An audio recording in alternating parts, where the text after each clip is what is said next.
Here, I want to talk this morning in our fundraising training about vision, your vision. Now, a lot of times in our work, in our particular kind of work, you tell people what we do and they understand it. Not a lot of people, but some people do. So I understand those folks are out there. What this talk is, the language I'm using here and is to reach people who don't understand what we're saying when we tell them what we're doing or how the Bible prescribes us to do certain things. There's a lot of that out there. There's more out there than not. And you typically, to generate a fair amount of revenue for you and your ministry, your family, and so forth, you're going to encounter lots of different people. So the discussion of your vision is intended to reach the whole audience that you're involved with, but some will be a little more responsive to that than others, what I'm driving at. All right, second, a vision is where you're going. It's kind of that simple. Where are you going? What are we doing here in this operation? And so I want you to think of it that way. My vision is taking me to a destination. My vision is driving the decisions of where to go and what to do when I get there. That's what a vision is. And you've got to, let me think a couple of illustrations. In essence, all businesses have a vision. A vision can be described also as a reputation. So, hey, if you're shopping, if you're in the fast food world and Chick-fil-A has a vision, it means something to people. And Steak and Shake means something to people, right? They're not the same. They're in the same general business, but they don't do the same things. So that's what I mean. Just look around and see, what is the vision of this business? What are they telling me they're doing? That's a way to begin. If you've never thought about vision before, that's a way to begin to understand your vision. Another part of visioning is, that go back to the fast food, in fast food, you have a general category, right? And so if I said, what business are you in? You would say, well, we're in the fast food business, and this is our particular niche within the fast food business, and this is who we are in the fast food business, right? So you have about 3 levels in which you're operating. Now, you might just start at the bottom and say, well, I work for Chick-fil-A, and we serve chicken sandwiches, right? But you can do that. And but I think a way to really help you get a understanding of what a vision is, so it develops your thinking and develops your communication, is say, hey, I'm in the fast food business. We're here to feed people, basically. And we're not a sit-down restaurant. We're not a white tablecloth restaurant. And we're not going in and getting a snack at the local racetrack or Love's Truck Stop, wherever you like to stop. Fast food means something to people. And so that's the business that you're in. And within the fast food business, not everybody's serving, hamburgers. Chick-fil-A serving chicken sandwiches, right? Steak and Shake serves different things as well. And Captain D's has fish, and so everybody's kind of both got a product in the fast food world.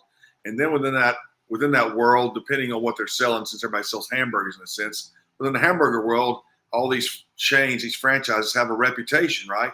And we're watching we're watching their vision. You drive by McDonald's, you see their vision right in front of your face.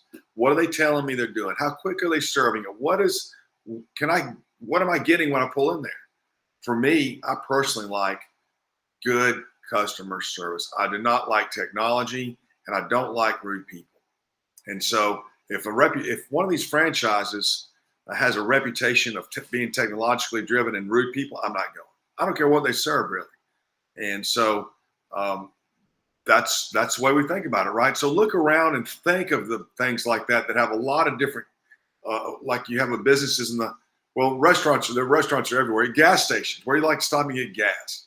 So you're kind of in the gas station business, if you will. I guess you're really in a transportation business, and we serve gas in the transportation business. And then, we're a retail shop within the gasoline business. And then, so you can look around. We have Love's Truck Stops where I live, and Love does a great job.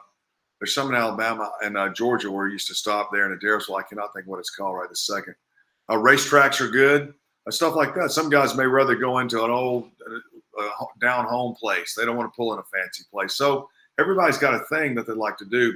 But look at the gas stations. You'll see them communicating a vision when they message it. So visioning we're surrounded by it. We're at computers. Internet search engines, DuckDuckGo. Hey, no one can track you, right? And, Google, they're probably tracking everything you do when you're sleeping. So, everybody gets a reputation, right? Maybe that's another way to say it is a reputation is really somebody's vision. And so, but a vision is where you're going. And that's what I want you to focus on right now. And I'm kind of talking out loud about it, which I normally do, but I want you to think about it. I want you to, as I sort of kind of stumble through here a little bit, I do that so you can just prompt you to think about it. And as opposed to sending like a document, say your vision is boom, boom, boom, boom, boom. And maybe you operate better that way. I personally operate when I'm interacting with someone, I'm listening to what they're saying and I can think through what they're telling me. So a vision is where we're going. A vision is where we're going. Where are you going? Now, in the church world, so I think when we're doing Christian mission work, our big picture is the Great Commission. That's the driving force, the Great Commission. We would not be in Christian ministry if it wasn't for the Great Commission. There would be no churches if it wasn't for the Great Commission. So the Great Commission is our guiding light here. And then typically what springs up within the Great Commission is church, is the church world, right? That's pretty obvious. It seems to be the way it's worked over 20 centuries.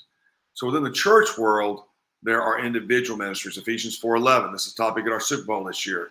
Pastors, preachers, teachers, evangelists. What is your role in that scenario? And then where are you going in that role?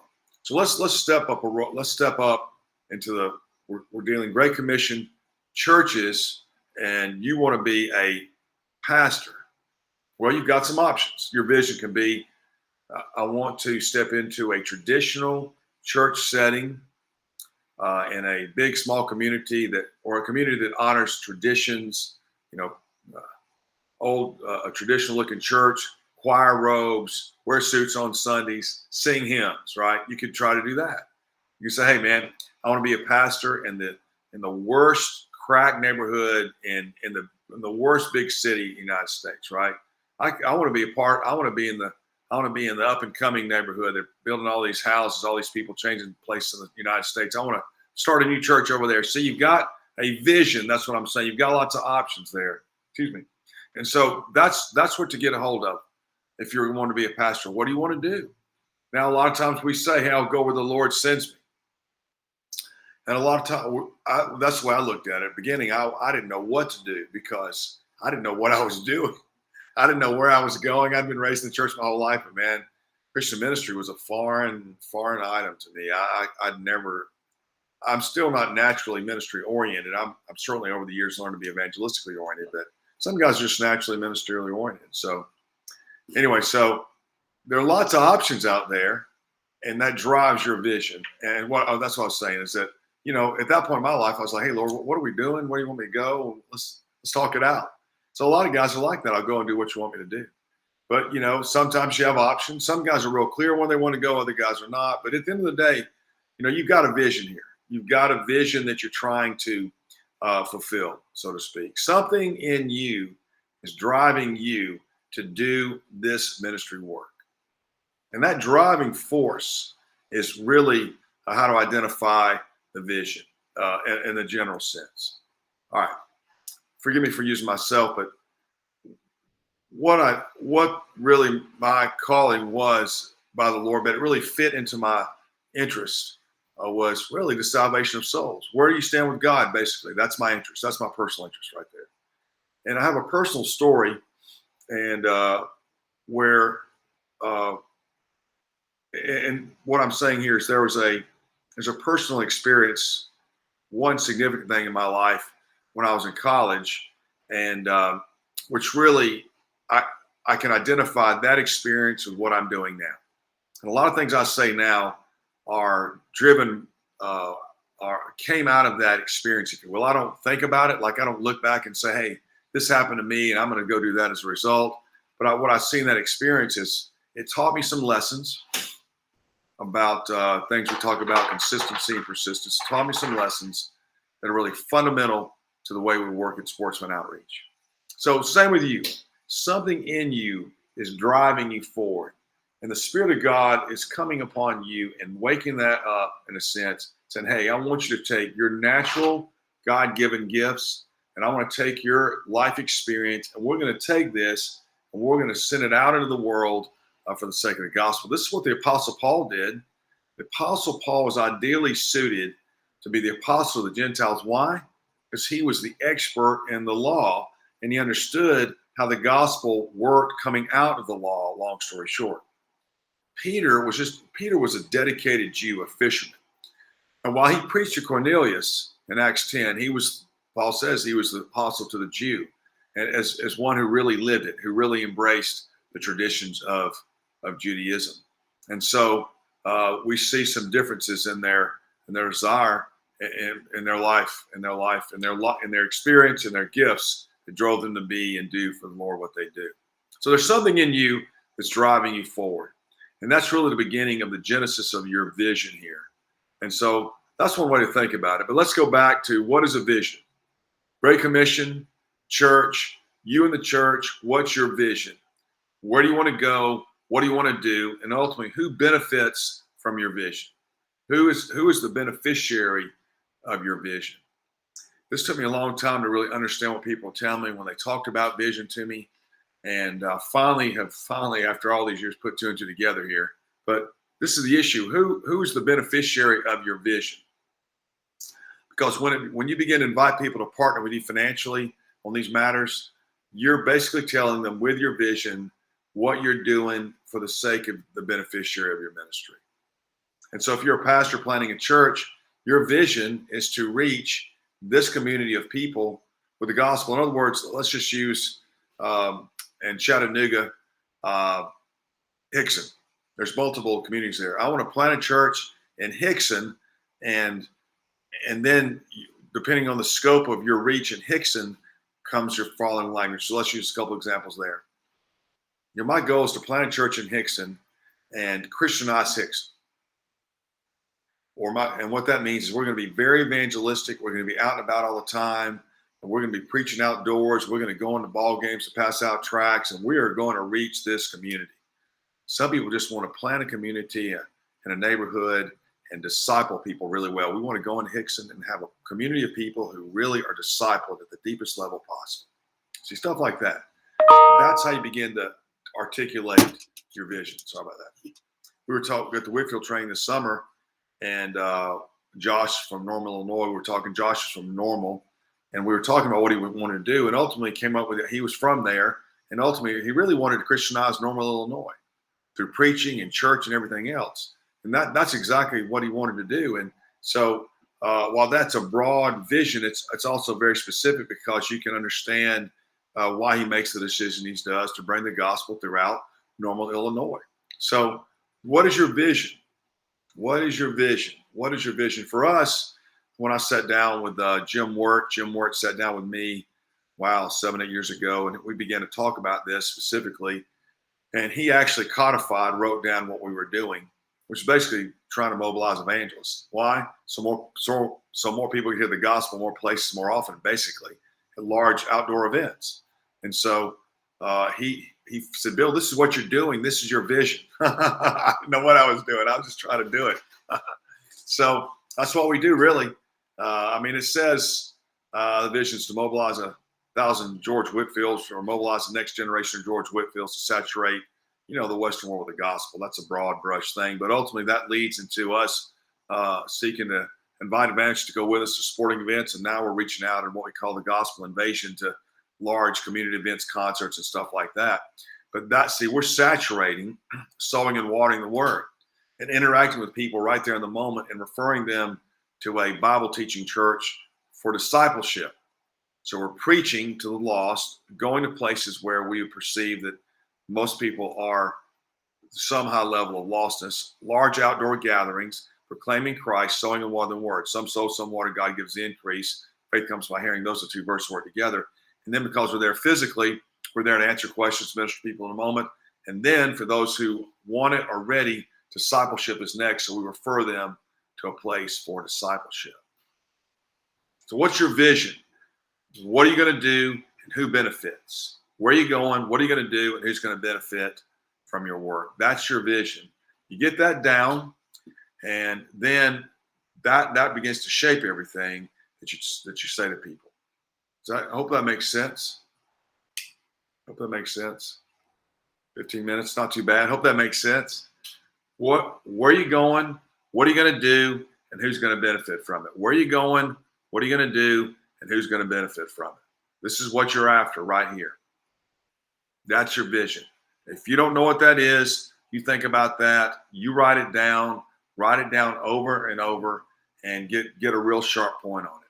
You call me, we'll talk about it, and I'll talk you through it as best as possible, because our goal here is to make it a really fine point. Now, mobilizing the next generation of George Whitefield sounds broad, but it's a really fine point describing what we do. So sometimes how the refining works, what's actually a refined point, we need to talk about it, and so I can help you. Like the talk of revival, certainly we want revival. Revival is a broad word, and what does revival mean? How are you going to bring about revival? So you have to, while to us, see, that's kind of one of those words that means something specific to us. To others, it's a broad word, you see. So talking it out helps break it down so you get a fine point on your vision. A couple more points we've done here. One is that the finer the point that you start with, the more fruitful your work is going to be. The finer the point you start with, the more fruitful the work is going to be. Because it's like drilling a well. You drive a well with a very fine point to get into the water, and then you bring the water up and it pours out at the top, right? That's the concept. Because if you are too broad in what you're doing, it's like hitting the ground with a sledgehammer. So the finer point is what you do. When I was in seminary, and I was on my way to write a thesis here, and I finally began to understand how to write one. And when you get in the academic world of thesis writing, getting a PhD, you learn this art of fine point. You don't write a PhD on 66 books of the Bible and like you're going to do some overview. Now you want to get in there and have a really fine point, because the fine point opens the door to all that's ever been said about that point. That's what research is. You're coming in to research a very fine point, and then it opens up the door, versus starting, hey, I'm just going to summarize all the books in the library. That's not, you just can't do this. Too much information. So the fine point is where you start. Where are you going to go? What are you going to do? Who's going to benefit from it? That's the answer. Where are you going? What are you going to do? Who's going to benefit? What are you going to do? And where are you going to do it at? And who's going to benefit? That's all the same thing. That's the key here. Once you get a hold of that, then the second thing is, we'll talk about that next time, is a schedule. What is your schedule? What is your schedule to get that job done? And the third part of that is getting funded. Funding the schedule to accomplish your vision. Funding the schedule to accomplish your vision. Funding the schedule that accomplishes your vision. That's really the simple aspect of ministry partner development or fundraising that we're engaged in. And if you can isolate your language down on those 3 points, then you can contact 1,000 people really quickly, because you know what to say. You know what to say. So back to the vision in closing. Where are you going to go? What are you going to do? And who's going to benefit from it? That's the vision. Where are you going to go? What are you going to do? Who's going to benefit from it? You're going to start a Chick-fil-A franchise. You want to feed, you want to be in the fast food business. We want to sell quality chicken, and I want to be a Chick-fil-A franchisee. I like what they stand for. I want to be in the Chick-fil-A business. And see, what you're saying also is the other 2 parts of that as well. I want to be in the Chick-fil-A business. I want to feed people good food in the fast food business. And then you decide where you're going to do it at. So it begins to coalesce. All the questions begin to coalesce once you understand where you're going to go, what are you going to do, and who's going to benefit from it. And that's really the key. That's the key. All right, give me a call. Let's talk about it. 423-724-7500, 423-724-7500. See you.